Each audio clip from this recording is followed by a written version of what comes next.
Welcome to Seggs Talk Radio, a podcast that explores kink and sex through candid and curious conversations. Join me and expert guests in exploring taboos and unpacking what it means to be sex and kink positive.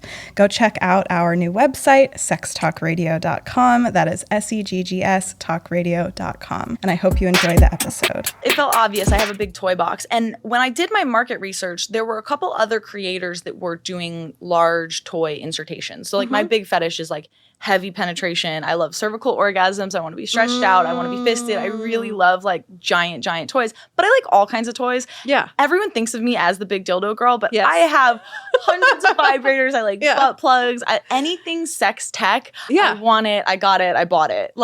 I've always had a massive toy box. I'm so excited to introduce you guys to Butter. Butter Wellness makes external prostate massagers for men. They're extremely high-powered, no insertion necessary, and they give really incredible prostate orgasms. You can get 20% off by going to butterwellness.com and use code SEGGS, S-E-G-G-S. Over 80% of women, including myself, cannot have orgasms from penetrative sex alone. That is why it is so important that we find sex toys that we love. Honey Playbox makes an incredibly wide variety of toys. They literally have it all. They have wands, they have clit suckers, they have thrusting toys. They have so many options. And what's really cool about Honey Playbox is they are very technology forward. Many of their toys can be app controlled in addition to the regular settings and buttons on the toy, which makes it really fun for you and your partner. Go to honeyplaybox.com and use code SEGGS, S-E-G-G-S, for 20% off of your entire order. This episode of Seggs Talk Radio is brought to you by the HUD app. The HUD app is changing the face of modern and casual dating by giving users a really fun and flirty interface, and also it has bedroom features where you can select all of the kinky and naughty things you're into and show those to potential future partners. I personally love using the HUD app, and I think it's a great system for finding kinky people near you. Go to hudapp.com/sextalk. That is hudapp.com/SEGGS talk, TALK, for more. One of the many things that I love about Mochi Melt is that it is an overall luxury experience using it. It tastes delicious and it looks gorgeous on the nightstand. If you want to try out Mochi Melt for yourself, go to mochimelt.com and use code Thea, THEA, for 15% off of your entire order. I recently squirted for the first time and it was a lot of liquid. That's why I'm so glad that I've since found Splash Blanket. They create incredible waterproof blankets for all types of fluids. They have them in a bunch of different sizes and textures, and they are truly incredible and very absorbent. Go to splashblanket.us and use code SEGGS for 15% off of your entire order. Welcome to Seggs Talk Radio. Thank you for having me. Super excited. And we met 2 weeks ago at a dom party. Yeah, as one does. I was the only one not wearing black. Oh my gosh. Yeah. I feel like what's cool is that we clicked right away because we're both spending a month here, but we don't live here. And it's just I wish we could have spent more time together, but my month has been a shit show. So we were such visitors in a different realm. I'm so encultured to the Los Angeles porn scene where the norms are, a certain way, what kind of person you're going to find there. The conversations that you have at networking parties are very, very similar. And it was so cool to just be plopped into a different world that is parallel, but the norms are different. The conversations are different. Right. The style is different. It felt like this parallel life moment where you and I were both kind of the fly on the wall, sociologist outsiders. Yes. Oh, I think that's why I started this podcast is I just think it's all fucking very interesting and curious. And when I filmed in LA, it was my lineup of porn stars, and here it's a lineup of BDSM people, and it's just, all the different communities are represented differently, and I'm fascinated by it as well. I have been just pulling so many doms to ask them questions about their practice, because I'm more submissive. I'm less of a top and more of a bottom, so I can tell. I can tell. So I can put myself in the headspace of someone receiving a dominatrix's service. Yeah. I shoot a lot with dominatrixes. So it's fun to have space to just ask doms, like, what do your clients ask for? What kind of mode do you go into when you're talking to somebody? What do you get out of this? What is your experience? Yeah. Because I know my experience as a bottom, and I feel like it deepens my understanding and deepens the like breadth of things I can ask for if I understand as well my top, because it's an exchange. It's not just like, you know, a service being performed. They're reciprocally getting as much out of it as I am. Yeah.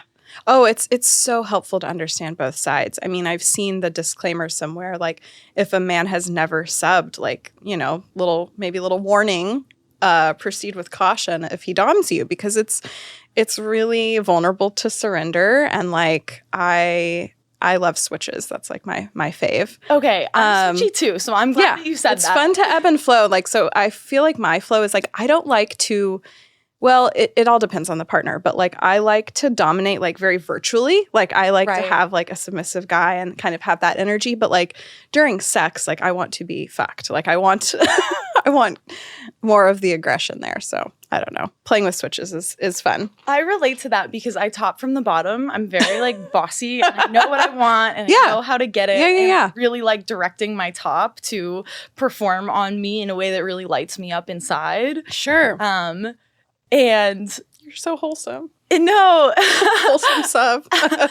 But it's funny because I was talking to some of my femdom friends and they were telling me that they don't know if they'd be as comfortable with a submissive like me, like a man that is really directing the encounter. Has fuck no. I hate when guys top from the bottom. Yeah. I tell them to knock it off right away. And I'm like, this is about mommy's pleasure. Totally. And that's what all of my femdom friends have been saying. Yeah. And I landed on the conclusion that when a man is being, you know, dominating and the sub is like in worship of him and adoration, in service to him, it's not transgressive. It's not a flipping of the paradigm. It's kind of like hetero for a woman to be worshiping a man. Yes, it sure fucking and is. I feel like when I'm a bottom and I'm worshiping a woman, that's transgressive. And then when a woman is topping and a man is at her feet. Oh, it's also fucking taboo. Yeah. So that's the sexy part of it, that it feels like it reverses the normal social role. Especially if it's a paid dominatrix or like a paid dynamic and you're like, you're paying to shut the fuck up and follow. Yes. Well, I mean, that's aggressive. Like, they don't have to shut the fuck up. No, but like you say it, it's just like, ooh, like, yes, that lights me up inside. I'm just so tired of men right now. But another thing I will say on this subject, and this is actually breaking Seggs Talk Radio news. I've not shared this yet, that I had my first threesome and first actual experience with a woman last month. Oh my gosh, congratulations. Thank Baby you. gay initiated. Yes, absolutely. And the reason I bring that up is because power dynamics are so different, I think, with genders. So like I've always been, up until recently, was very submissive with men, but like exploring with her, I was like, I don't know what to do. Like, so, and she was very dominant towards me. And it was just like, I loved it. And I also feel like there's this adorable like love between women when it's intimate of like, oh, I don't want to hurt your feelings. I don't want to hurt your feelings. Like we're so thoughtful. And it was just a trip to be like, oh, I'm very submissive with women. Like it was just interesting. But I totally get that from your switch energy when you like to boss men around. Where it's more, with women, you're like, I'm not going to boss you around. I'm just excited to be here. And you're the magic thing in the room. Wait, so give me context. Like, how did the threesome happen? Are they a couple? Yes, they're married. Okay. So I'm sober now, but I would like make out with girls and stuff in college drunk, like that kind of thing. Sure. And I go into this on my Patreon where I talk about my threesome.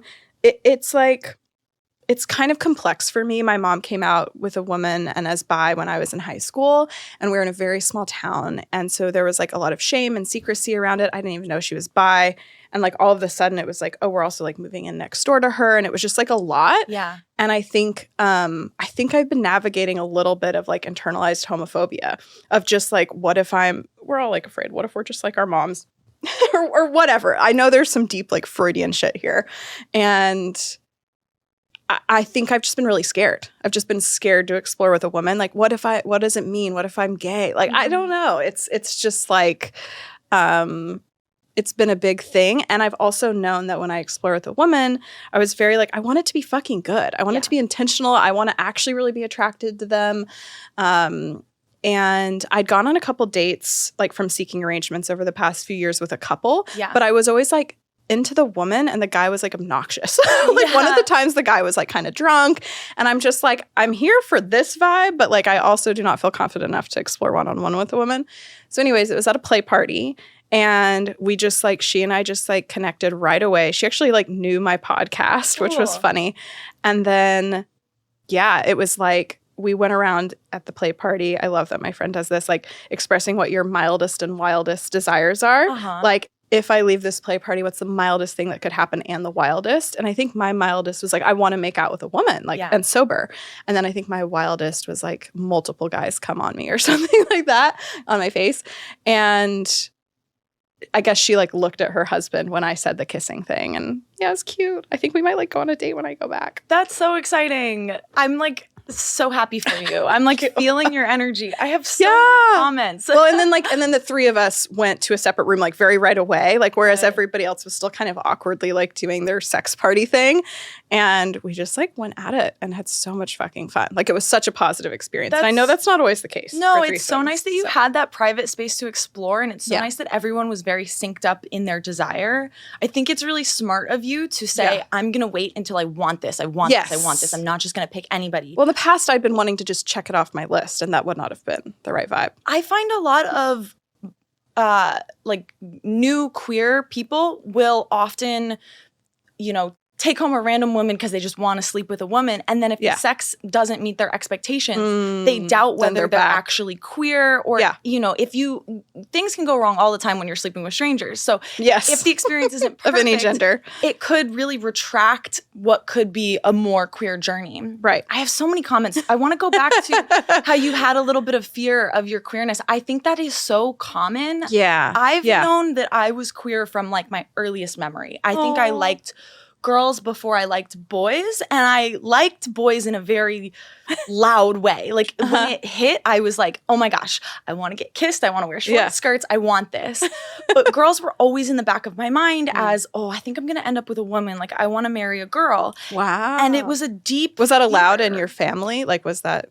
That's the other thing. I think it's beautiful that you had a queer role model so young, even though the feelings were a little bit contentious, because I didn't grow up with any models of queerness. So I didn't think that there was a way to be out in the adult world and survive. So I buried my feelings for women for so long because it terrified me. I thought that I was going to end up alone because of my queerness. It was like this deep-seated loneliness and longing. I would be because you were made to be other as opposed to like having examples. Totally. And I just felt like there was, you know, I think that I couldn't really hide my queerness as a kid. Like people would accuse me of like being gay. And so I was just scared that I had this black mark on me that I couldn't hide no matter what I tried to do. People would sniff it out on me, and that would always make me an outsider, and I'd always be lonely. So I was so scared to really express my queerness. And then when I was finally in an environment where I could in Which college, was when? College. I was so excited, like to just be like, the gays. Hi, I'm KT and I'm bisexual. Like I was so, it felt like so much freedom. I remember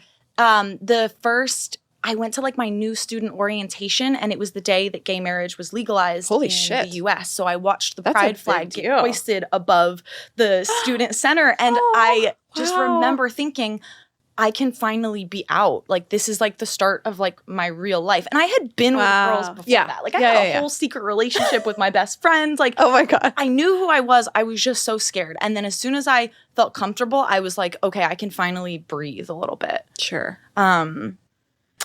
So did you grow up in a conservative state? You don't have to share where it was. It's crazy because I didn't, you know? But still, I just think that the time we didn't have a lot of representations of queer love. Yeah. And I think when we look to, I'm a nerd about media, and I think a lot of the movies that I grew up with were they're very hetero, like... And even the lesbian ones, the queer couple, like they're always one person in the queer couple ends up like dead or alone, marries a man. Like they're all sad stories. Like there weren't really like the forbidden love that doesn't work out. Yes. So that's really how I had categorized my same-sex attraction for many, many years.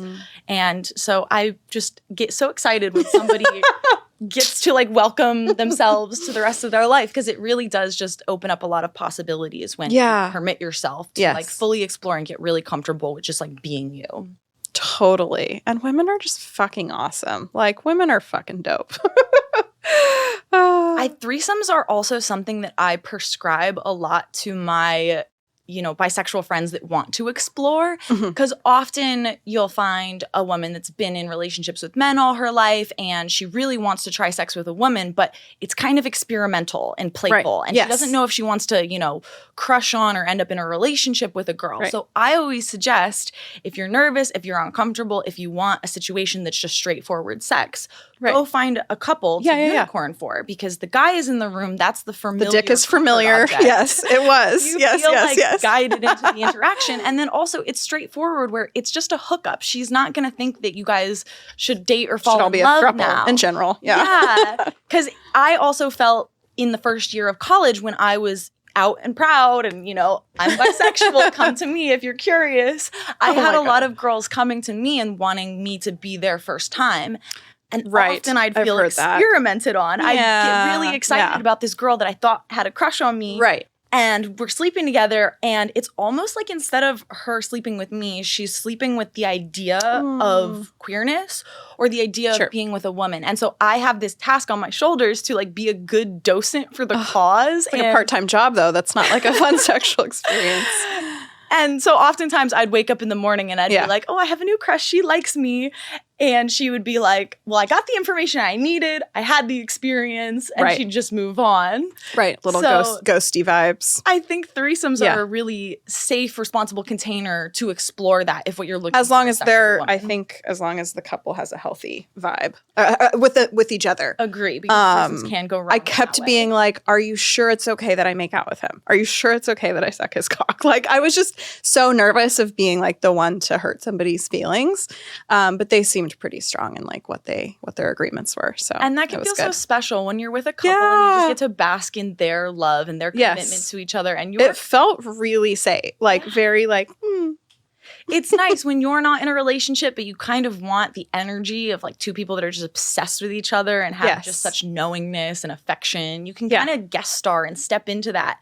Yeah. And then you're not responsible for it when you leave. You can still be single the next day, but you enjoyed all the good emotions of being with a couple. Yes. Yes. Okay, so bisexual in college. How did adult content come into your life? How did that start? I've always been I've always had such a sexual curiosity. Like in college, I was like, I want to sleep with everybody. I want this. Casual sex has always been like a recreational thing for me. Sure. It doesn't necessarily have to mean much beyond. Same. I rarely meet women that feel this way. And it's refreshing because so many women I talk to are like, I have to have an emotional connection. I'm like, I don't. I have spontaneous desire for strangers all of the time. Me too. And sometimes even the connection will ruin the sexual attraction. Like there are people that I would sleep with, but as soon as I have like an anonymity kink a little bit. I like that too. Yeah. And it's like, let's not talk. I don't get along with just everybody. I wouldn't befriend just anybody, but so sometimes I'll have sex with somebody and then we're talking after it and I realize we have nothing in common. And I'm like, well, we had great sex, so that's the activity that we have in common. There you go. I probably wouldn't want to develop a long-term friendship or relationship outside of this. So sometimes it can ruin it if somebody shares too much about themselves, which is why sex parties are really fun. And I think sex parties is a great way to explore couples that are secure in the fact that they're sleeping with another person, as opposed to random couples on Tinder that maybe haven't done this before. Yes, but the anonymity can be good. I'm also a huge fan of recommending hiring a sex worker if you're like a couple and you've never had a threesome. Like that is actually the most boundaried way to have the experience, because it's not going to be like, what if the girl gets a crush on the guy? What if, And also, as a couple, finding someone to sleep with is so much labor. Imagine all of those hours on Tinder trying to convince a single. I think there are like 10 couples to every one single on Tinder that wants to have a threesome. Oh. I don't think unicorns are that common. So we're in a special collection of like rare species. And I feel like couples looking for a threesome can spend hours and hours and hours when it's like you could have like a hot, beautiful woman, straightforward, direct in your bed. Yes. Pretty quick if you just pay a sex worker. Well, and when you have two inexperienced parties trying to figure something out together, like that's the recipe for not a good experience or an unpleasant experience. So having a guide is so helpful versus an also unexperienced third, and then all three of you don't really know what you're doing. You just like kind of want to be here, and having a sex worker really directs the experience. So you can kind of just shut your brain off and just enjoy the sex. I have friends that are escorts that are like, yeah, I get couples. Like, it's a thing. So I think people just need to be talking about it, like us. I completely agree. As you guys know, I've been very curious about anal play with my male partners, and I'm really excited to share Butter with you guys. Butter Wellness makes men's sexual health and wellness products, including this perineum massager. This applied on the perineum, which is between the ass and the penis of a man, can create prostate orgasms, which are very, very intense orgasms. In addition to that, this tool can also create extra blood flow that goes to the pelvic region. So if anybody has any issues with ED, this can also support with that. This is not to be inserted. This is for external use only. And you can get 20% off by going to butterwellness.com and use code SEGGS, SEGGS. My favorite honey playbox sex toy has to be the Joy Thrust. What is so cool about this toy is that this part vibrates and thrusts, which stimulates the G-spot, and this end stimulates the clitoris. Their products cover a massive, wide variety of experiences and desires, and the majority of them are app-enabled. So in addition to the buttons on the toys, you can adjust the intensity of the toy on an app on your phone, which makes for really fun, spicy playtime. If you're curious about trying out app-enabled sex toys, go to honeyplaybox.com and use code SEGGS, SEGGS, for 20% off of your entire order. If you are watching or listening to this, you're probably interested in sex and or kink and are curious about finding new partners to explore things with. However, it can be difficult to find those people. The thing I love about the HUD app is that it's more than just an app. They have a community, a podcast, and a ton of education. And inside of their app is a bedroom feature, so you can select all of the things you're interested in, all of the things you want to try, all the things you don't want to try, and that can be shown to potential future partners. So to learn more, go to hudapp.com/sextalk. That is hudapp.com/sextalk, SEGGSTALK. Okay, so college. Oh gosh, I love sleeping with strangers. I do. Dude, you're the first fucking girl I've met. Like, cause it's one of my things too. And like, I can move pretty quickly from like field to a dating app to like being naked with somebody. And what I'm kind of working on right now, and I was talking a little bit with a past guest, Zachary Zane, about this, like now what I'm kind of trying to unpack those, I've kind of correlated arousal to anonymity and to the mystery and the intrigue. And so there can be this thing that happens for me where I lose interest when I know that it's a secure attachment and they're not going anywhere and I don't have to perform. And it's like, so working on that in therapy because I want great sex and I want long-term partnership. And I've really started to correlate it. So it sounds like you might need the element of surprise, novelty, inconsistency, novelty within a secure connection. And I think we can explore that a lot through kink. Yeah. So that would be my suggestion. Totally. For you. Like have a secure partner perform inconsistency for you. Fuck yes. Surprise you with weird things. So you're so right. Never gets normal. The sex doesn't get, vanilla because I likewise, sex isn't really connected. Like sex is connective, but the more interesting thing about sex is that it's experimental, it's exploratory, it feels new, it's unexpected. I can just tune out and access different things that I wouldn't access in real life. Yeah. So I understand that when a relationship becomes more established and you're having like more some of it's inevitable.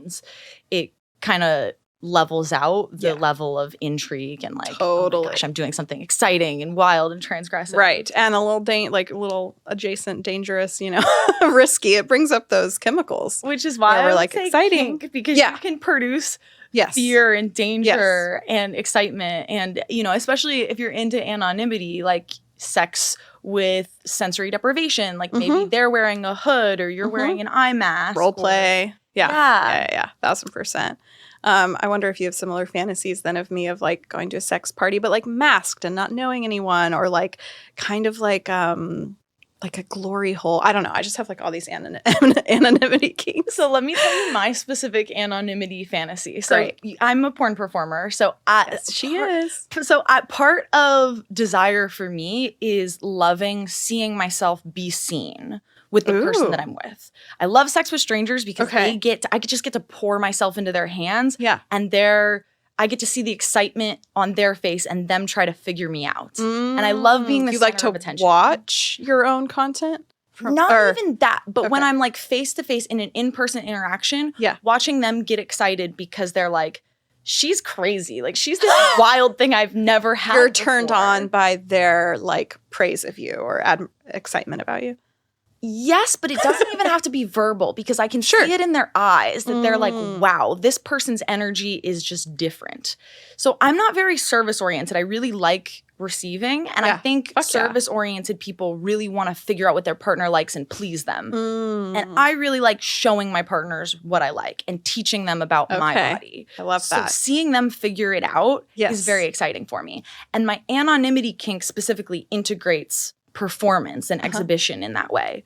So I really want to organize running a train on a bunch of anonymous masked individuals. So I'm the only one with a face, and I have people of all genders on a couch lined up for me wearing a hood. So I don't know who they are. Maybe I know them, maybe I don't.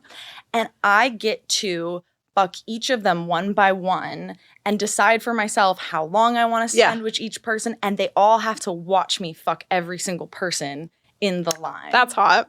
That's my anonymous multiple sex fantasy situation. Very hot. So it's like kind of a reverse gangbang. I don't know how you would really phrase that. But what I get off on it is that they are just so impressed with the fact that I'm the center of guys attention. are just happy to be there if it's a gangbang thing. Yeah. From what I've gathered. Yes. And I get to, in rapid succession, kind of figure out each individual's sexual language. Well, just the energy. Yeah. Because everyone kisses different. Everybody touches different. And you can't predict what someone's sexual language is going to be until you're actually in that moment. Yeah. That's the whole piece I was speaking about with the conversation. You think you know somebody, and then they fuck completely different from the way you expected them to. Yeah. So there's something so compelling to me about just getting that one-on-one interaction with people that have a various language for it. And I'm in control. I get to decide when to move on. I'm the one that's impressing them, and they're waiting to be wowed by me. Yeah. Fun. I'll watch. That sounds great. So when did adult content come into your life? You currently do solo and partnered stuff, right? So I'm a lesbian specialty performer. I don't shoot boy-girl content. Most of my stuff is lesbian and solo. So I became pretty well known for my solo content, just me in my bedroom with dildos. And very large ones. Very large dildos. And we can circle back to that. Yes. But as far as how I got into the adult industry, I was fucking everybody in my college town, and I was such an exhibitionist. So I was posting on Snapchat at the time, just like absolute freebies. I was like, this is me in the shower. This is me like thirst trapping. Like there was no OnlyFans. There was no. Okay. Yeah. So I was posting all kinds of explicit stuff on Snapchat. I don't know if you can you still post porn on Snapchat? You can, right? I think some girls have Snapchat accounts. I don't really know. This was pre-Fosta Sesta, so you could get crazy on the internet. Okay. I was posting my whole nipple out on Instagram because the social media sites hadn't cracked down on adult content in the way that they did post-Fosta Sesta. So I was being naughty on all my socials channels, and people kept telling me, you know you could paywall this. And I was like, all right, that's not a bad idea. Yeah. And then I discovered cam sites. So I was doing minute by minute paid cam shows. What do you mean minute by minute? So there's two different ways to cam. There's like the Chatterbait and My Free Cam That's what model. I've watched before. Yeah, where it's just a live stream and you're tipping to make the model do various things, and it culminates in a final tip goal, which is usually a cum show. Yeah. And there's also private cam. So StreamMate operates by this logic. And I was doing private Skype shows. So I was on these like niche Skype websites where I'd post an ad and guys would message me on Skype and they'd say, I want this very specific performance. And it was like wild things. So I got my fetish education this way because it was tons of improv. Guys would come to me and they would say, I want you to pretend to be my secretary, but you're also my wife's sister, and you're wearing a pencil skirt and you're unbuttoning your shirt slowly and you're giving me jerk off instructions, but you do the countdown backwards and then you hit me with your red high heel. Like such crazy specific things. And I love performing. I love improv. I can just It's fun to make anything. Somebody's specific kink like come to reality too, you know? Because I think the guys that want specific things, they go to the per minute cam girls instead of the, you know, tip model. Right, they're not going to get that because specific. they can customize their experience so perfectly. Yeah. And it was very interesting watching how I reacted to exploring that for the first time because it produced the exact same feelings in my body as taking home a stranger from the bar in college would. It felt the same. I was like, I get the same novelty, excitement, satisfaction. And there's fucking money. And I'm coming. So so I kind of broke my, you know, slut phase through monetizing these performances. And then suddenly you couldn't pull me out of the bedroom on a Saturday night because I was just doing cam shows from 8 p.m. to 4 in the morning. Do you find there's an addictive element? I've heard that before. For sure. I think I'm such a novelty seeker and I chase dopamine wherever I can find it. Same. ADHD? Yes, ADHD. I'm sober as well. So we have that in common. God, like when people are like, I just had 2 drinks. I'm like, what? Cannot relate. Like, I need the most of everything. No, the more and more of experience. Like, never have I ever said, oh, I feel good enough. Yeah. That's good. Yeah. I'm always like, I feel good, but I could feel better. And this is why you're playing with massive toys and I'm taking home strangers. We're just doing crazy as shit.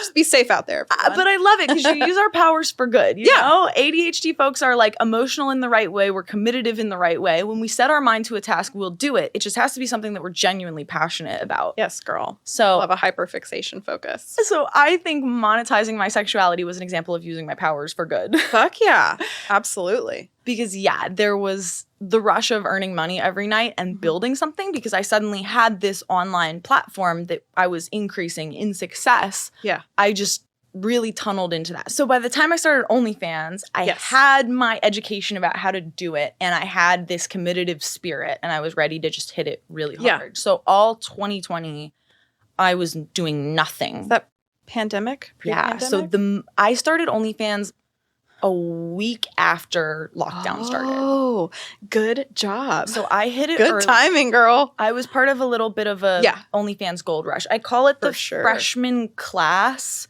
of pandemic money. Yeah. Wow. Because there were very few of us doing it at the time. And I had, I was working for like 15 hours a day, and that's not an exaggeration. I just wake up, get on my laptop, and the laptop is the last thing I look at before I go to sleep. So I'm sexting, I'm doing cam shows, I'm taking photos. I was going a mile a minute, and it was a great tunnel escape from the world is burning, there's no vaccine, what is happening to us? When you're working 15 hours a day doing that kind of stuff, what did like your personal romantic life look like? Was it just like, I would imagine not being particularly horny or wanting to. Well, I felt sexually satisfied because I was. Throughout the whole day, right. Yeah, because I was coming so much and I was single at the time and I was kind of bored of the town that I was living in as well. Sure. So there wasn't really much, like the online world was way more interesting to me than the real world. Mm-hmm. But you called it, it got compulsive. Like I would calculate the time I was sacrificing to cook myself a meal as like an income cost. Right. I was so, and I was buzzing. Like it was such a high. Yeah. But then you're always chasing more and more and more. I also just knew, like the week I started OnlyFans, I'll never forget the feeling in my body because all of my cells were just on fire. I knew that this was about to change my life in a really radical way. Yeah. And that this was a big pivot and everything would be before OnlyFans and after OnlyFans. And that kind of intuitive foresight, I'll never forget because how could I have known? But I just felt so on fire. Well, it also speaks to, it also speaks to your confidence. You're knowing that you could do it and do it well, you know? And things grew so fast. Yeah, tell me about that. Like, I mean, you have a lot of followers on I'm mostly an Instagram girly, which when I asked for your Instagram, you're like, oh, I don't have Instagram. But like, where does an OnlyFans girl go viral? Like, what was your first like kick boost? Where does that happen? I'll be honest, in 2020 and 2021, you did not need social media virality because there were not a lot of models in this space. So Twitter? Is it mostly Twitter? I didn't have any socials. I only started socials in 2022. Holy shit. Because when I was camming, I still kind of wanted to be anonymous in the internet. I wanted to be famous in my college town, but I didn't want to be Googleable. So this is funny. My performer name is Katie Davis. That's the most ungoogleable, generic American name you could pick. Yeah. But I'm big enough that I still have the search engine optimization, even though it's so generic. No, but I didn't have socials for a really long time. And when OnlyFans was kicking off, there weren't a lot of girls doing it. All of these fans were flooding in and I couldn't identify where they were coming from. I would be doing nothing and just pouring in fans. And I was networking with other OnlyFans models. So we were advertising each other reciprocally on our pages. So I would get traffic from other models. That has since been watered down and isn't a tactic that I use or I think anybody has much success using. You need social media virality now. But for the first couple years, I was just... was a gold rush. It was That's fucking awesome. I feel like now it's like a part-time job and women have to really fight and have all these different channels. Not fight each other, but fight for actual income, to make it a main income source. And I think it's just settled down into a casual normal it was a lot of pre-pandemic. I don't think we'll ever have a moment again where all of the men are indoors, sexless, sick of their wives, a good fucking freaking out about the end of the world. You reach for creature I comforts didn't think about when you're emotionally in I was crisis. just thinking about the women being bored and doing, and I was just thinking about all the women flooding to it, not about all the horny single men at home. Yeah, what a perfect storm for those girls. And it was new. Nobody knew the tactics on OnlyFans. So it was just a completely unexplored frontier that I think if we look at the greater pattern of sex work history and online sex work history, things have just leveled out into normal. Right. But the gold rush was really fun. It was really fun. I bet. Good for the dopamine. Were toys always a big part of your brand, or when did that come into play? So I am just a nerd for sex toys. I love masturbation. I have a total masturbation practice, always have. I've always been fascinated with sex shops and wanting to explore the different instruments that I could use on my body. So when I picked a niche to differentiate myself on OnlyFans. Which is a great thing to do. Everyone listening, niche down. I mean, I do social media strategy, and even there, it's just fucking niche down. It felt obvious. I have a big toy box. And when I did my market research, there were a couple other creators that were doing large toy insertations. So my big fetish is heavy penetration. I love cervical orgasms. I want to be stretched out. I want to be fisted. I really love giant toys. But I like all kinds of toys. Yeah. Everyone thinks of me as the big dildo girl, but I have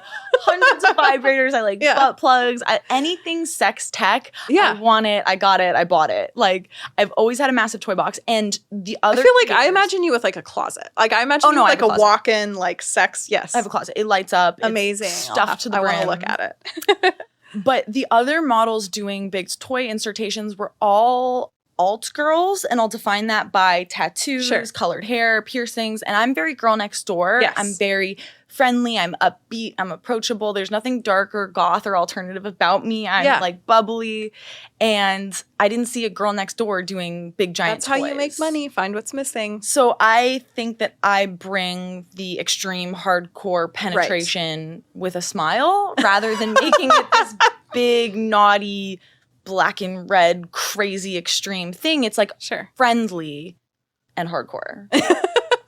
It's a good way to, brand yourself. Love that. And how have you incorporated that into sex with a partner? Are the big, huge toys involved? I am not shy about bringing a dildo into the bedroom. Yeah. No, I've always really, really liked being stuffed to the brim.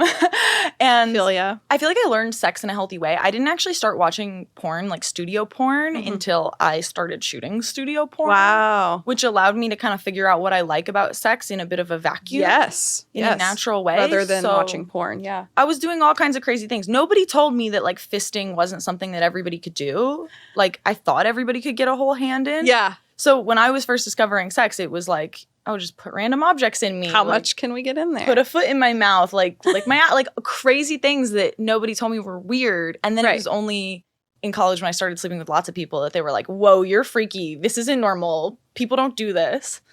I said, what do you mean? Well, I enjoy it. I said, today's your lucky day. You haven't fisted anyone? I'll teach you. Oh my gosh. Let's talk a little bit about that. The incredible capability of a vagina and its stretchiness. And I think that there's a lot of like misconceptions about that. It's important to always make the point of like a guy has sex with 100 women versus his wife 100 times. But there's such a thing about like body count. And I don't know. Just love for you to speak to that. I'm really glad to believe that we're in an era where body count is mattering less and less. Oh, yeah. I hate it. I stopped counting. Yeah. I did. Sometimes it's nice to catalog, but then after a while, you're like, is it weird that I'm keeping a list? Or I realized it was perpetuating shame. Like me having a list was something related to shame. I was like, after 100, fuck the list. I always say that after 100 bodies, you're a virgin again. Because the ticker only has 2 digits. So you go from 99 to 00. Perfect. So bake yourself a cake for 100 bodies if you're re-virginized. I kept my list because I'd forget people's names otherwise. Totally. But then I was like, this feels a little like serial killer. To write everybody down. I'm like, God, when my great-grandkids fucking find this shit. Yeah. So I let it go, but there are times where I'm like, I wonder how many bodies I have.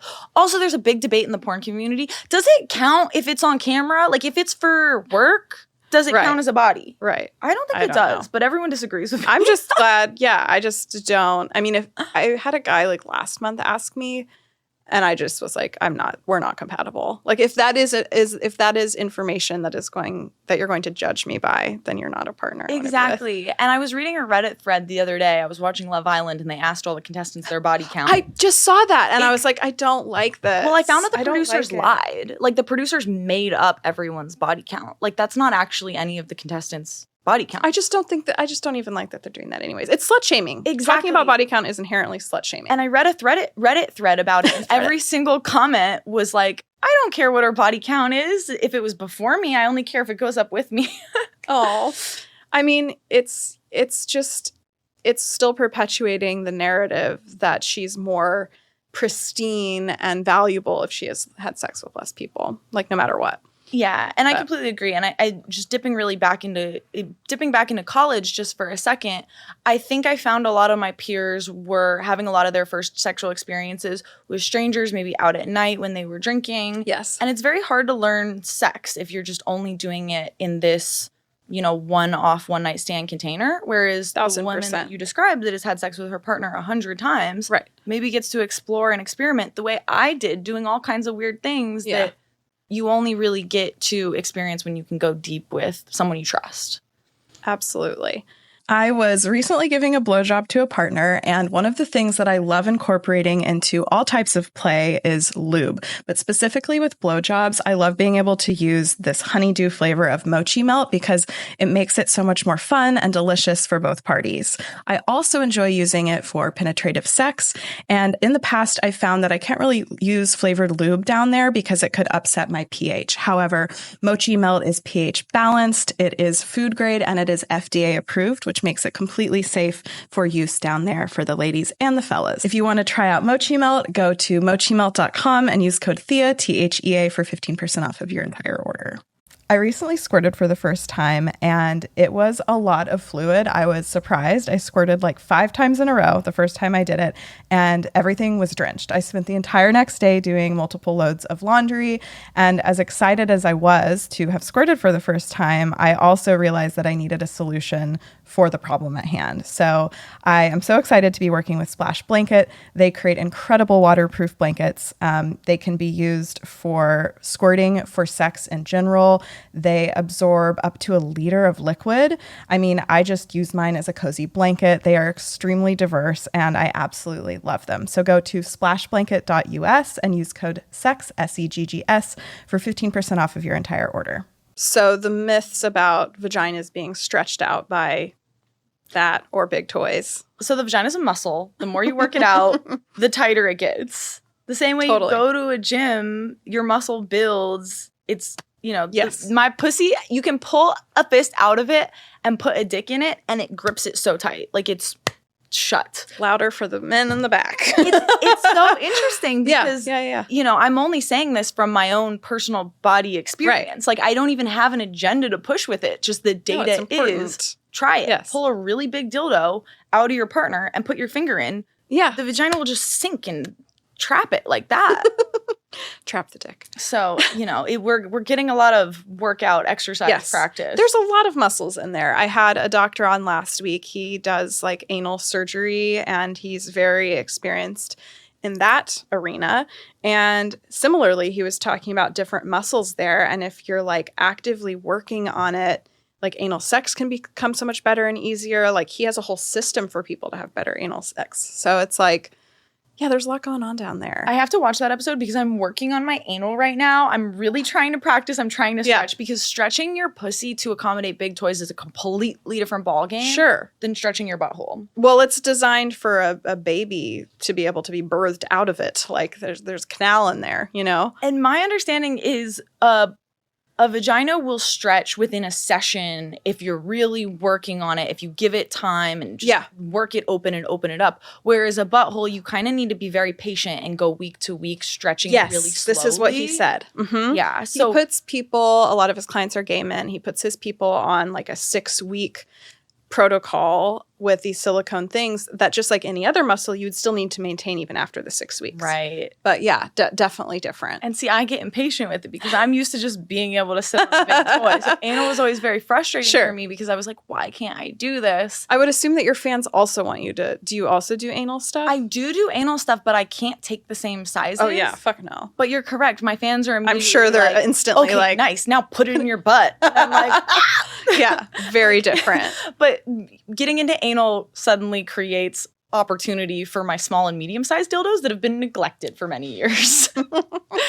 So, yeah, I'm definitely a bit of a size queen, and what I've realized is like I can exist as a very sex positive person, and I don't want men with smaller penises to feel like inadequate or all women feel this way. Like for me, size is actually a kink in the sense that I need it to be turned on.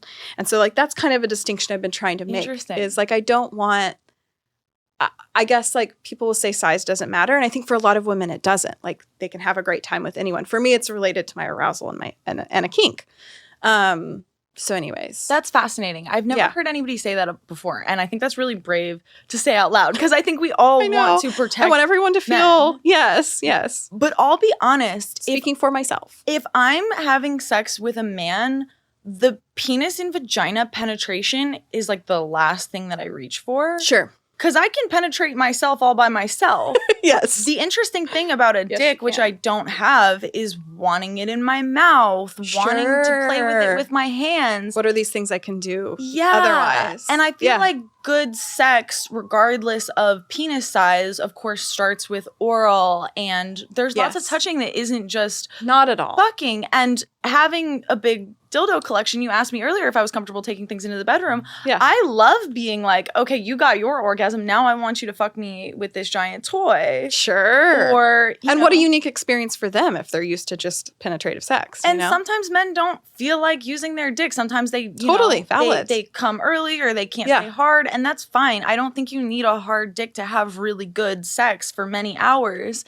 Totally. You know, in queer sex, when I have sex with women, it's a given that it's going to go for hours. It's not just, the 10 minutes till he busts and then it's done. It's like we're both 7 to 12 set or something. Time aside to explore each other's bodies. Wow. So I like to treat sex with men in that similar way. Mm-hmm. And I think when men that maybe have been encultured through studio porn to think that there's a very specific progression to sex that ends in orgasm, that can be a lot of pressure and really frustrating. Mm-hmm. And when you open your mind to knowing that, sex doesn't require a hard dick, especially hard dicks don't even designate whether you can be soft and still want to be there and still be turned on and be really focused and present on the moment. I think there's so much pressure to stay hard and come when you're told. And if we can just take that out of the equation, sex can be a much more loving and exploratory and safe place. Mm-hmm.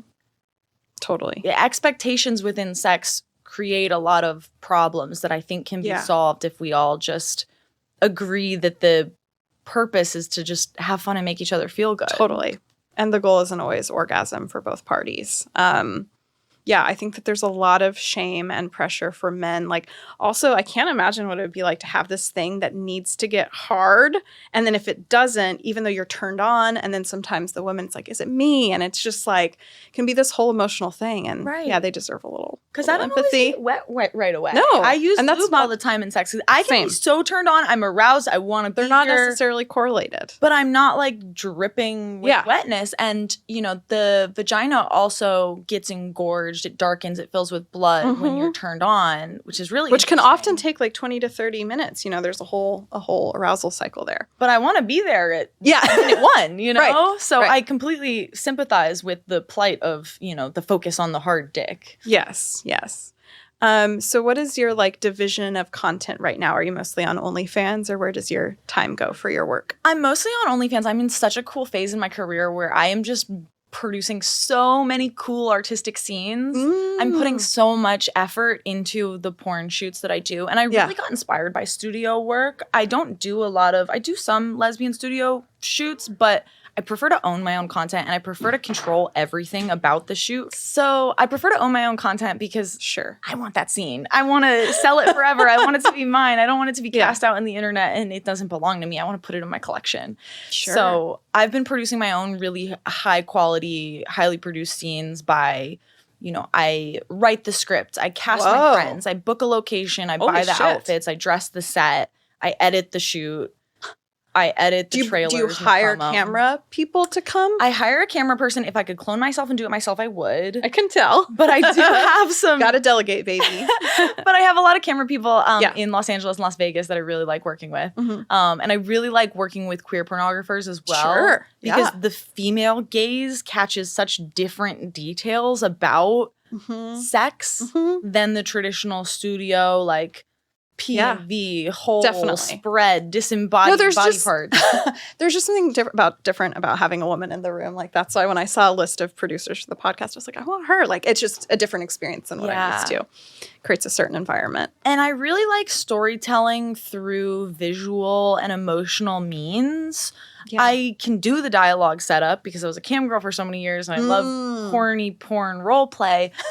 But I also love setting the tone for a scene through visual stimulus that put you in a romantic state of mind. I'm about to shoot this really cool video that's based in New York. We're in New York right now. And so I have this fantasy where I go to the bodega and I pick out a Diet Coke, but the Diet Coke can is a silicone dildo.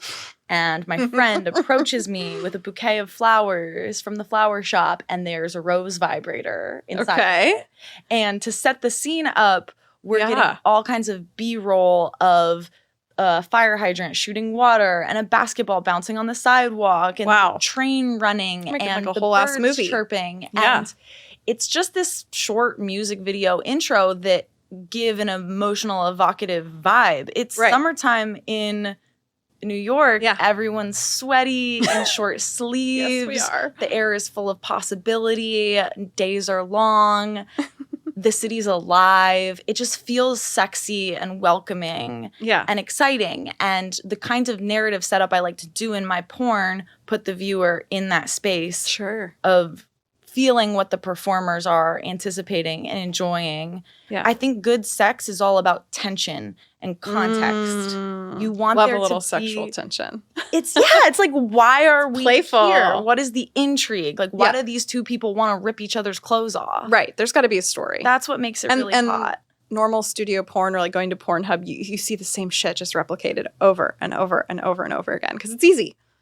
And I think especially in solo creation, where I'm mostly just shooting on iPhone and tripod in my bedroom, I've had to really figure out how to introduce a ton of variety. So I have different tapestries. I have different outfits. I'll buy a dildo that has a theme, and then everything about the video has the same theme because I'm just obsessed with differentiating. I don't want to make the same video. I love the intentionality there. I mean, that's really unique. Could you see yourself doing like studio direct stuff? Like, I can see that it feels already in the works for you. No, I absolutely you've got a vision and you like know how to make it happen. Like, I feel like there's a lot of people with a lot of ideas and vision, but then they don't know how to execute. And I think my tension point with collaborating sometimes is that it is a collaboration. It's 50-50. And I think directing really allows you to say, cut, say that line again. No, it's this mood. And I'd love to be that level. You're so of that person freak. already. Yeah.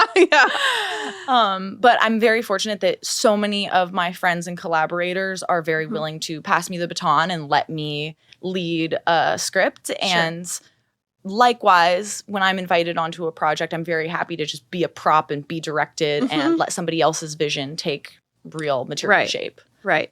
And so with OnlyFans now, like you all have to have an OnlyFans account to work together, right? And then there's tagging and is there paperwork involved? Sure, yeah. We do 257s where everybody's ID verified. So you can, on every shoot or just initially for OnlyFans? You're supposed to have it for every shoot. I think OnlyFans just allows tagging, but I like having my paperwork in order. Because if I wanted to make my own website, I would need 225 records for every single performer I've ever worked with.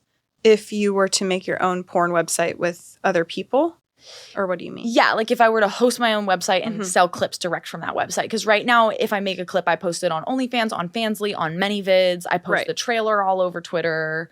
And those are the only avenues that I have to sell it. So I'm sharing a cut of my income with the host. And if I hosted my own website and sent traffic there, because I have such a cult following, I have so many guys that just want to buy every single thing that I make. I'm sure I'd have a lot of support on my website. Yeah, but then you'd have to deal with like payment processing and you'd have to deal with like where can you even host this shit? Like it's true. And I think having the paperwork in order is the thing that allows the payment processors to acknowledge that everything's above board and allowed and safe. It's a full-on business. And I was talking about that with my last guest. A lot of people don't realize that. I think a lot of women post-COVID OnlyFans gold rush totally romanticized just the whole concept of starting an OnlyFans. I mean, personally, I started a Patreon and it's so much work. Like, it's so much work. You wear so many different hats. Yeah. There's 30 different roles that you play and the to-do list never ends. There's always more that can be done. Right. And I think I'm very, very lucky because I've treated it as a business for so many years that I finally have the space now to step into a more creative, generative role where I can afford to spend all day on set crafting a porno, where if I was still in the beginning phases, I would still be on my laptop 15 hours a day trying to set up just the basic structure to allow the site to function. Right. What were some of your first experiences on sets like in LA? Was it scary? I mean, you don't seem like somebody that would get super nervous. No, this is actually a great story. Yeah. So the very first time I was ever filmed having sex was with my crush at the time. Her name is Bambi Blue Hair. I'm like blushing Shout out. because I'm in love with her. So we were besties that met on the campsite aforementioned. And she taught me mostly everything I know about OnlyFans. We both started our pages at the same time. So we were kind of just trudging buddies in that venture. And deep pandemic, she asked me to come visit her to shoot some scenes with her. She was in LA? She was in LA, and I flew out to see her, and our very, very first scene was the first time I'd kissed her. I was dying to kiss this girl. I had a huge crush on her. I knew she was crushing on me back. I really wanted to start something. Yeah. And my dear friend Dean Capture filmed it, he's an old head in the porn industry. He's like everyone's sweet uncle. And they were doing studio stuff during COVID? Like, were you guys testing? This was just for our content sites. Okay. This wasn't on set. But it just feels like my virginity loss of a professional shoot because we had a camera person, we had rented a location.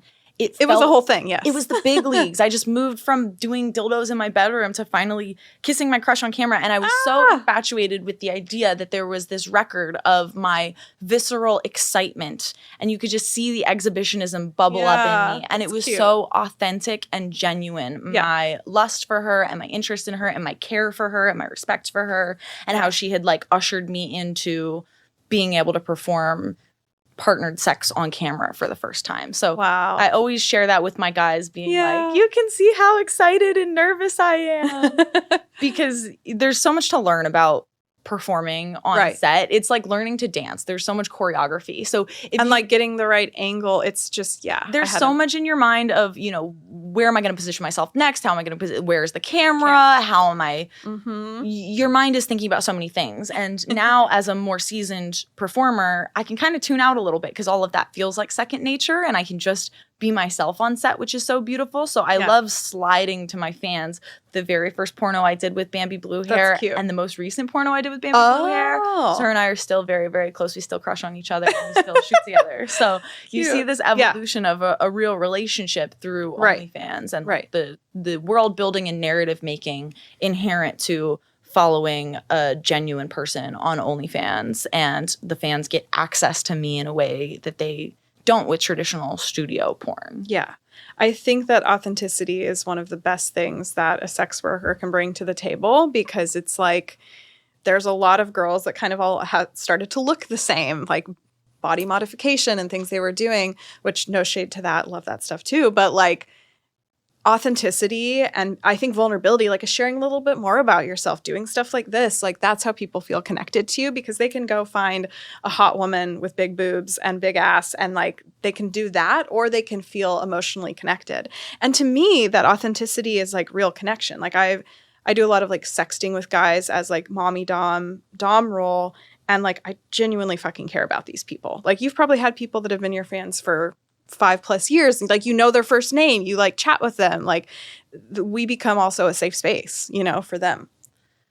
Even you just saying that, my favorite fans rise to mind. Yes, I just feel so good. I feel so held by them because they are so important to me. Yeah, truly. And I think you really put your finger on it, where what people are looking for in internet investment these days is community building. They want to feel like they're part of something. Like there's this group buy-in where anybody can be a body or like do bikini transitions on TikTok or look the same, but we want to feel like we're part of an internet community when we really invest in somebody. Yeah.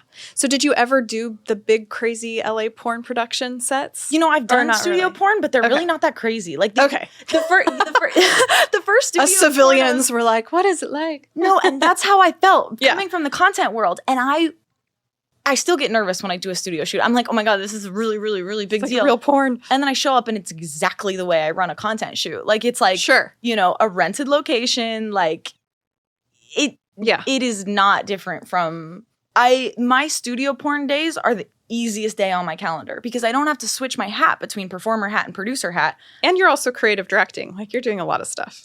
Studio days, I just get to show up and fuck and go home. It's easy. And that's what most people think it all is. That's what most people think it is, for sure. Right. There's so much more to it. I have a big safety net because my money is in content, where I think the girls that are mainly studio performers have a completely different set of tasks and rituals than I do. So I don't really want to like speak on that as an expert. I just know that I've been very intimidated pre-studio scenes, and then I go home being like, I knew what I was doing. I've had lots of practice. Yeah. Is it hard to rent places? Like, do people film porn in Airbnbs? Yeah. And have you ever had any issues? Or I haven't, knock on wood. Because, I mean, ideally, they're not checking the fuck in on you. They're not, you know. So here's what I do. So when I go to Airbnb, the first thing you're going to want to do, you're going to scroll to the very bottom of the listing and click safety. And they'll list if they have security cameras. So that's the first thing I look at. After confirming that the cameras are like only facing the door or whatever, they're not, you know, if there's a backyard and you want to film by the pool, that's where you'll get caught, you know? Or sometimes they'll put cameras in the hallway. You don't want to come life plugging hack, a bunch you of guys. Camera gear. Life hack. And then the next thing I look at is the rules, because they'll often say no commercial photography in the rules. Caveat, Airbnb explicitly bans commercial photography purposes. In any use of Airbnb, but if a owner wants to add it to their rules, you know they're strict on it. So you want to avoid, especially in LA, probably. People are like, we know what's going on. But if they don't have the rule, you can kind of be DL about it and just be discreet. I find that the kind of mega home owner conglomerates have less eyes on the situation than homeowners, which sucks because we want to support small business and like homeowners that are just doing this actually renting out their single Airbnb. But the real hack is in Los Angeles we have Pure Space, so it's like per hour I love Pure rentals of spaces that you can fuck be at Pure Space. Completely honest with them with I'm doing photo and video for OnlyFans, and a lot of them are very, very permissive with that. Then also you can dip within the porn industry, like the people have contacts to houses that rent to studios and they'll rent to individuals as well. So that's kind of the tier of safety. Like the safest is going with a porn house, then Pure Space, Airbnb as like a last resort. Right. But I just believe in having a convertible bedroom to keep costs low. Like I have a bedroom with big walls of windows, and I just changed the sheets on my bed. I changed the tapestry in my background. I changed the lights. The details. And People notice that shit. I love that. Very good to know about Airbnb. And I feel like the thing about adult industry stuff, sex work, is that it is this gray area legal-wise. And like, it sounds so boring, but like community and who you know is so fucking important. Like, I wouldn't know the first person to call. Well, now I could call you, but the first person to call to like get a porn house that's like okay with that, you know? And I just think that like for people that are newer to it, I always tell them like patience. Same with people that are like, where do I find a sex party? It's like, you're going to have to be patient because you don't want to just trust the first person in the space that comes your way. I completely agree. Resource sharing is really key, but you want to be very discerning about your colleagues. Like I agree. I really try to show up to the sex workspace as a professional like I would if I was in any other business, you know? I conduct myself with a lot of respect and dignity and care for my colleagues. But you can't just trust everybody because they're a sex worker. In the same way where I realized when I first came out, I don't have necessarily anything in common with beyond my queerness. I can't just trust anybody just because they're also queer, you know? So you really want to listen to your intuition about, does this person make me feel good? Does this person make me feel safe? Do I feel like I have things in common with them? Do they conduct themselves in a similarly professional and responsible and caring and honest manner? Yeah. So I treat everyone like my colleagues, but I definitely have like my core friends that I trust that I've been working with for forever.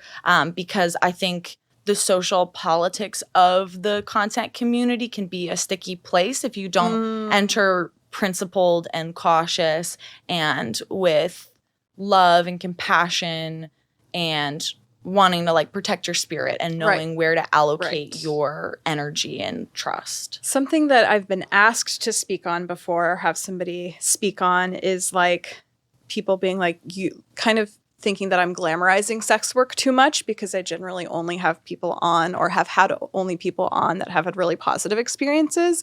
So I think it's important to share like that it's not all rainbows and sunshine, just like, you know, maybe you didn't always listen to that intuition or whatever it might be. But I think it's also important, let's say there's like a 19-year-old girl listening, to tell her to be careful. So I'd love your thoughts on that. Because I don't really have the firsthand experience. I have three initial thoughts. I don't think you should do sex work before you're 21. Love that. Your prefrontal cortex isn't developed even at that age. No, like 25. Yeah. I'm 31 and I just now started feeling like a fucking adult. No, I completely agree. I have those moments all the time where I'm like, oh, my prefrontal cortex has developed. That's crazy.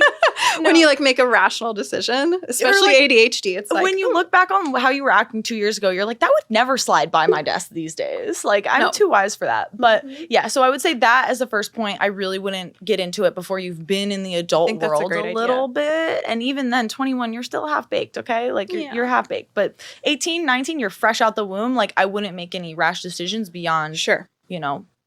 And then the second piece I want to say is you touched on it earlier where there's a lot of, like, pandemic a sex work optimism of I'm going to get rich off of feet pics. And I'll tell you what I told a restaurant server the other week. I was out at dinner after a shoot with 3 other sex workers. My friend, she was so funny. She was like, I can't eat dairy because I have an appearance-based job and I'll break out. And the server goes, an appearance-based job? What do you do? And she's like, I'm a social media influencer.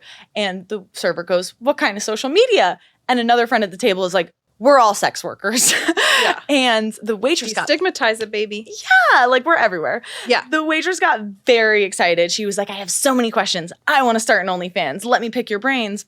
And you and everyone else, sweetie. Yeah. She asked me how she should get started. And I was like, I really want to level with you and manage your expectations. Yes. If you truly want to get started, what I would do if I was starting from scratch tomorrow is I would get on a campsite. I would get on Chatterbait. I would get on Streammate because they do self-driving traffic. You don't have to do the social media game. You'll get your fetish education. And I told her, get on Chatterbait or Streammate for 6 months, 6 hours every single day. And then maybe you'll start making real money after 6 months, but that's what you need to develop an audience. Whoa. And I got real with her. I was like, the money is not going to be better than serving in New York. Like, it's going to be server money at best. Yeah. Like, for the first 6 months.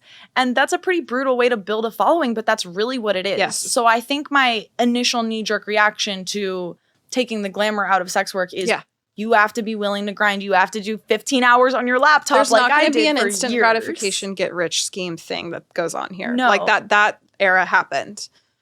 And even then, the people that got rich were working so hard because there was nothing else to do. The world was ending. Right. There are very, very, very few meteoric rise success stories. Like I can count on one hand the number of people I've actually seen blow up overnight. We always have a big opportunity and we're like, this is my And big they usually break. also have a crash after that kind of thing.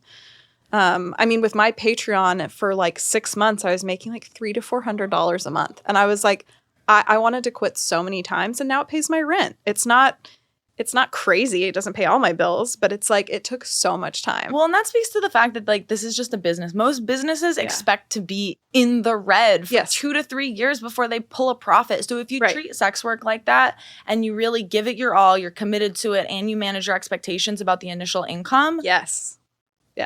You'll be okay. And I also asked the server, which brings me to my third point. I was like, do you like sex? Because I would not recommend commercializing your sexuality to anyone that isn't like you and me, that lights up recreationally, like lights up about recreational sex. Right. Because if you are just getting into sex work because you like business and this feels like you like money, good commodity to sell, I think you will be making emotional sacrifices and having to contend with a changed relationship to sex, sexuality, your body, money, performance.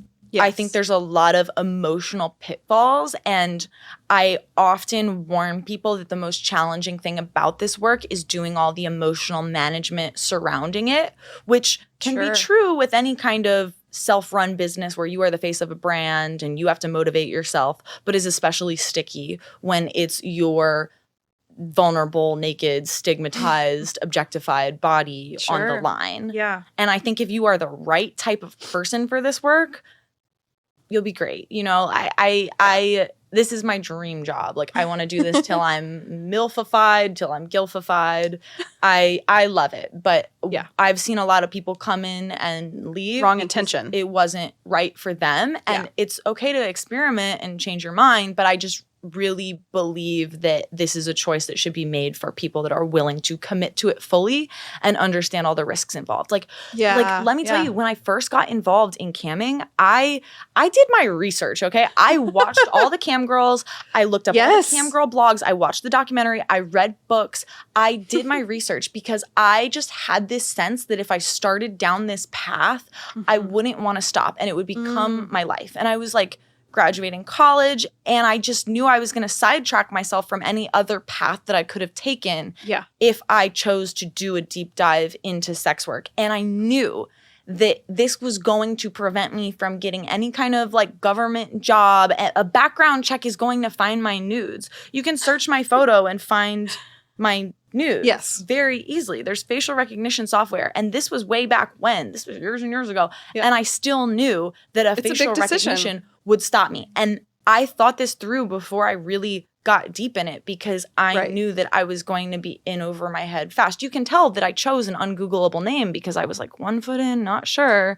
And then by the time OnlyFans happened, I was like, we're doing it. Yeah, we're in. So I think if you're curious about sex work and you're listening to this podcast because you don't know if it's for you and you think that it could be a really adventuresome life, I would continue to do all your research and then take a deep inventory on what you're willing to give to this, what you're willing to sacrifice for this, and how long you plan to do it. Because I don't think you should make this decision unless you have like forever in mind, because that's how long things last on the internet, for real. Right. And if your brain isn't developed, it's hard to make those choices. It's not suited for most people. Sweet little babies, be careful. But those of us that do it, like, we belong in it. But it's not right for most people. That's why there's a million jobs in the world. There's so many different paths you could take. This is just one for special little freaks like us. I really like the distinction of like, if you enjoy this kind of shit recreationally, then you might be interested in this, because I do think there is that shiny, exciting factor of, ooh, I could get rich. I heard this girl say she makes $100,000 a month. Like, it's enticing. But yeah, it's a lot of work from what I've gathered for sure. It has to light you up on the inside. Yeah. I like to make intuitive decisions where I say both options out loud and I listen to how each verbally settles in my body. Ooh, that's a good idea. I like woo-woo shit. Even with silly things like, do I want a smoothie or do I want a coffee? Yeah. You can kind of tell with how your body reacts to it being said out loud. You want a smoothie. I can tell. No, that's a really good point. I'm into shit like that. And my intuition has become so much more refined in my later 20s and early 30s. Prefrontal cortex.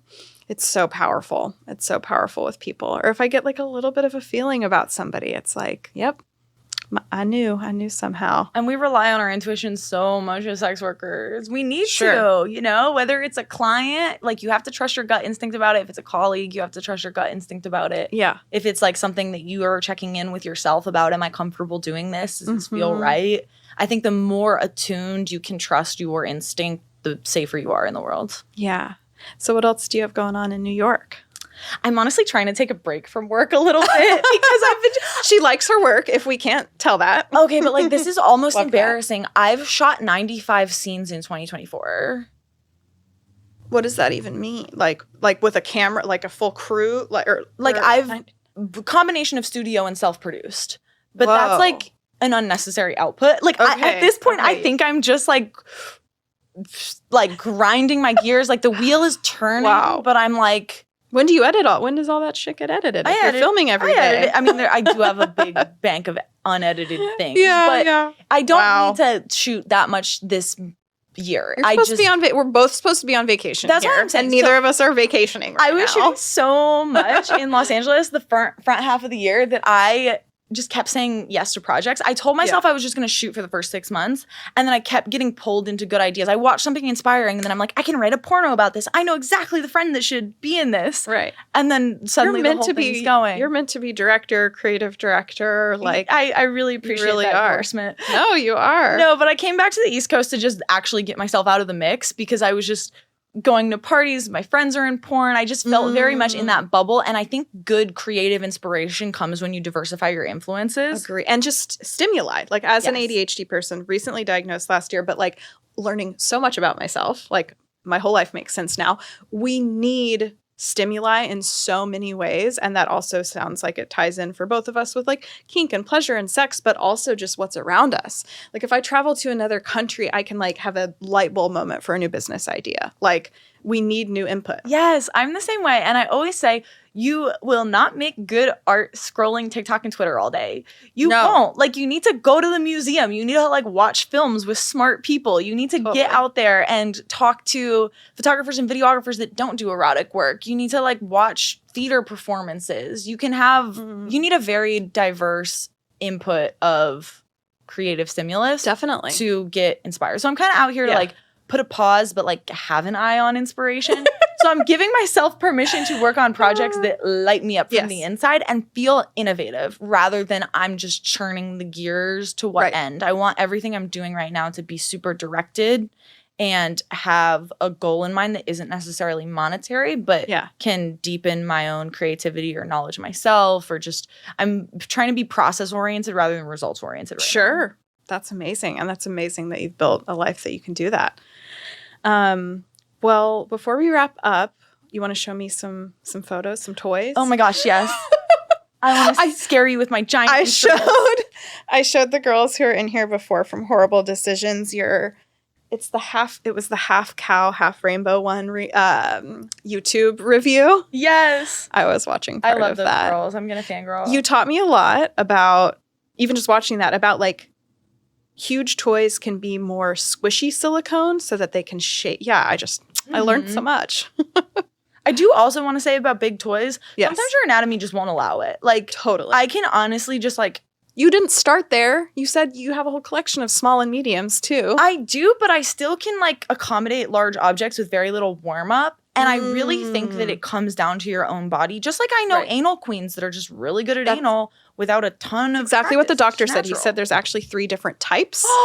There's 3 different types of assholes. You could go to his place and get your asshole checked by him. I need his number because I'm trying to figure out the anal thing. He will literally teach you, and it's so cool that it's from a doctor. But he said there's 3 different types. One is like absolutely nothing can fucking go in there. Like very, very tight, very difficult. The second one, I'm not going to do a good job of this, but like there are 3 different types. And then there's some people that just can take anything, but you can get from a 1 to a 2. You can get from a 2 to a 3 with the long-term stretching. Okay. Yeah. See, no, it's a great episode. Vaginas are necessarily the same. I think your capacity is your capacity, but you can widen it within a session. There's also angles. Everyone's vagina has kind of different angles. That's the thing. Really quick, I want to speak on this. Yes. They lie to you in health class. They tell you that a vaginal canal is a tube, and it's not. No. It's a cavern with crevices and corners. Cavern's a great word. There's different places to put things in there. The G-spot, the A-spot. And everyone's is different. Yeah. And you can feel that when you get a hand inside and you're like, this doesn't feel like mine. Like there's more going on in here. Yeah. So I would say if you want to do really big, heavy penetration, budget an hour, get an insertable vibrator and like work it around, like really try to like open yourself up because you will open up in a short session. Mm-hmm. And you will close up after and have to like start over from scratch. Wow. But I do think that if you're naturally very tight,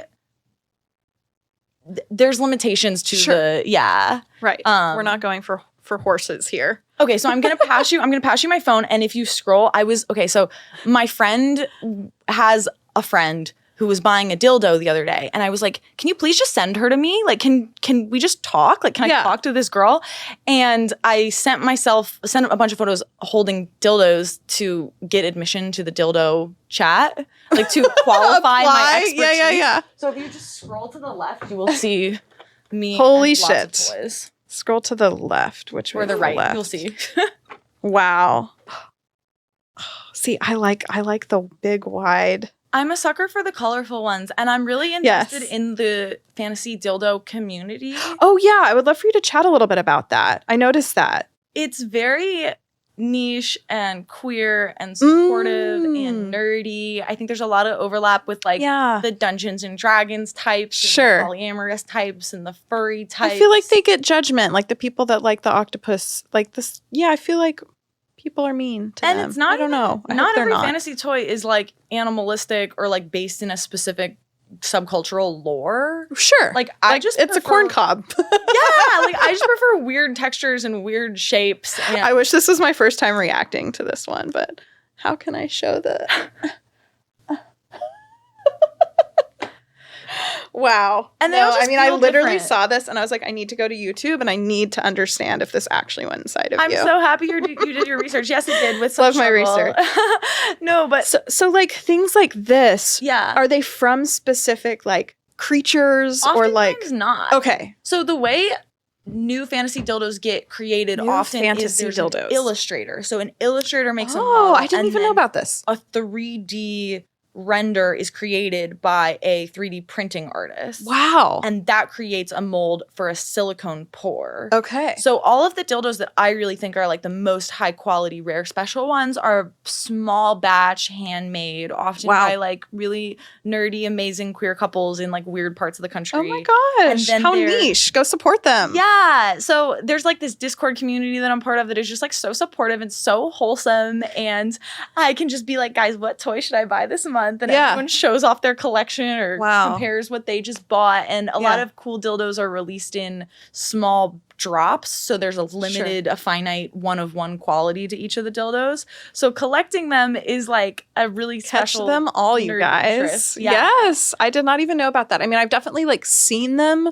but it's always like the one tentacle dildo at the sex store and it's like random and the you don't coolest dildos you cannot find at the sex store. Okay. You can't. Like I'm pathologically allergic to the PVC generic cheap dildo brands. Do you have like guides? Like you need to create like a guide. There's a lot of good resources on the internet. Yes. Yeah. The short version is you want to look for medical grade platinum cure silicone because everything else isn't as body safe. Okay. So medical grade platinum cure silicone is like the highest quality. You're safe with that. Yeah. The other thing I want to plug is don't wash your dildos with hand soap. Wash them with antibacterial unscented soap.